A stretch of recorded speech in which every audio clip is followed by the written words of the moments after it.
ሰላም። ዛሬ የምንነጋገረው በጣም የተለመደ ሆኖ ሳለ ብዙ ጊዜ ግን ትኩረት ስለማይሰጠው አንድ የጤና ችግር ነው። ስለ ጨብጥ በዝምታ ከሚሰራጩ ወረርሽኞች አንዱ እንደሆነ ብንገልጸው ማጋነን አይሆንም። እስኪ ነገሩን በአንድ ጥያቄ እንጀምር። በአሜሪካ ውስጥ ሁለተኛው በጣም የተለመደ ተላላፊ በሽታ የትኛው ይመስለዋል? መልሱ ምናልባት የጠበቁት ላይሆን ይችላል። አዎ፣ በየዓመቱ ሪፖርት የሚደረገው የጨብጥ ኬዝ ብዛት ብቻውን ወደ 330 ሺህ ይጠጋል። ይህ እጅግ በጣም ትልቅ ቁጥር ነው አይደል? ግን ታሪኩ ገና ተጀምሯል። እውነተኛው ነገር ይሄ ነው። ያየነው ቁጥር በይፋ የተመዘገበው ብቻ ነው። እውነታው ግን የጤና ባለሙያዎች እንደሚገምቱት ትክክለኛው የተጠቂዎች ቁጥር ከዚህ በእጥፍ ሊበልጥ ይችላል። ምክንያቱም አብዛኛው ሰው ምልክት ስለሌለ ወይም ስለማይመረመር ሪፖርት አይደረግም። እሺ፣ እንግዲህ ለዛሬ በዝግጅታችን መጀመሪያ የዝምታውን ወረርሽኝ እንመለከታለን። ከዚያም ወንጀለኛውን ባክቴሪያ እናስተዋውቃቸዋለን። ስለ ምልክቶችና ስለሚያስከትላቸው ውስብስቦች እናያለን። በሽታውን እንዴት ማግኘትና መዋጋት እንደሚቻል እንመረምራለን። በመጨረሻም በመከላከል ቁልፍነት ላይ እናተኩራለን። ክፍል 1 የዝምታው ወረርሽኝ። እስኪ የበሽታው ስርጭት ምን ያህል ሰፊ እንደሆነና በተለያዩ የህብረተሰብ ክፍሎች ላይ እንዴት የተለያየ ተጽዕኖ እንዳለው እንመልከት። ይህንን ግራፍ ስንመለከት በጣም አስደንጋጭ ነው። በአሜሪካ ውስጥ በዘርና በጎሳ መካከል ከፍተኛ የሆነ የስርጭት ልዩነት አለ። ለምሳሌ በአፍሪካ አሜሪካውያን ላይ የበሽታው መጠን ከነጮች በ20 እጥፍ ይበልጣል። 20 እጥፍ። በሂስፓኒክ እና ነዋሪ አሜሪካውያን ላይ ደግሞ ከ2 እስከ 4 እጥፍ ከፍ ያለ መሆኑን እናያለን። ታዲያ በሽታው በብዛት እነማን ላይ ነው የሚበረታው? ያው ጥናቶች እንደሚያሳዩት በወጣቶች በተለይ ከ15 እስከ 30 ዓመት ባሉት ላይ በስፋት ይታያል። እንዲሁም በከተማና በተወሰኑ የገጠር ማህበረሰቦች እና ደግሞ ከወንዶች ጋር ወሲብ በሚፈጽሙ ወንዶች ላይ በስፋት ይስተዋላል። እሺ፣ አሁን ደግሞ ወደ ክፍል 2 እንሂድና ወንጀለኛውን እንተዋወቅ። ለዚህ ሁሉ ችግር መንስኤ የሆነው ጥቃቅን ተዋሲ እሱ ማን ነው? ስሙ ኒሴሪያ ጎኖሪያ ይባላል። ይሄ ባክቴሪያ በዋናነት የሰውነታችንን እርጥበታማ የውስጥ ገጾች ላይ በመጣበቅ ነው ኢንፌክሽን የሚፈጠረው። የዚህ ባክቴሪያው በጣም አስገራሚ ባህሩ ምንድነው? ራሱን በመደበቅ እና ቅርጹን በመለዋወጥ የተካነ መሆኑ ነው። ይሄ ደግሞ በሽታውን ለመቆጣጠር በጣም አስቸጋሪ ያደርገዋል። እና እንዴት ነው በህይወት የሚቆየው? በጣም ብልህ ነው።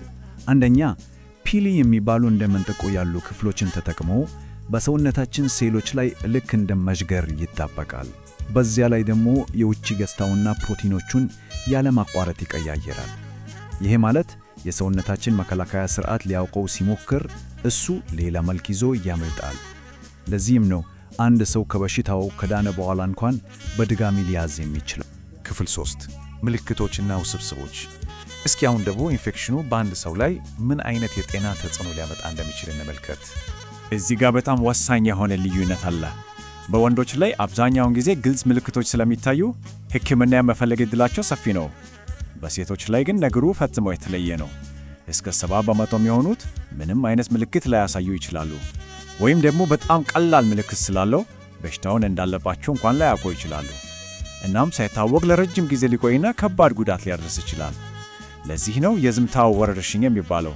በሴቶች ላይ ከሚያስከትላቸው ከባድ ችግሮች ዋነኛው ፔልቪክ ኢንፍላማቶሪ ዲዚዝ ወይም PID ነው። ሂደቱ እንዴት ነው?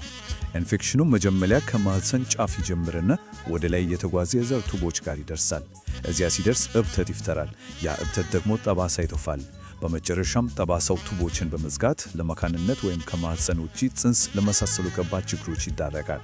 አያችሁ፣ የችግሩን ክብደት ለመረዳት ይሄ ቁጥር ብቻ በቂ ነው።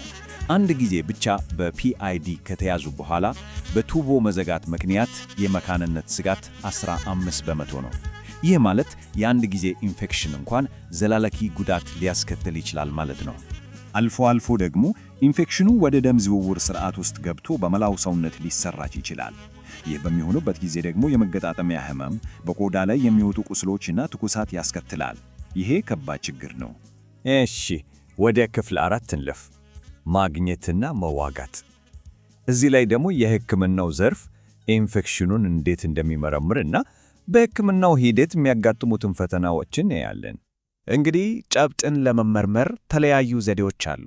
ለምሳሌ ግራም ስቴን የሚባለው በተለይ ለወንዶች ፈጣን ውጤት ቢሰጥም ለሌሎች ግን ያን ያህል ታማኒ አይደለም።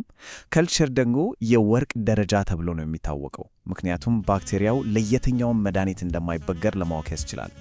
ናትስ የሚባሉት ዘመናዊ ምርመራዎች ደግሞ በጣም ትክክለኛ ሲሆኑ በቀላሉ በሽንት ናሙና ብቻ ሊሰሩ ስለሚችሉ በጣም ምቹ ናቸው። ግን ትልቁ ፈተና ባክቴሪያው ራሱ መሆኑ ነው።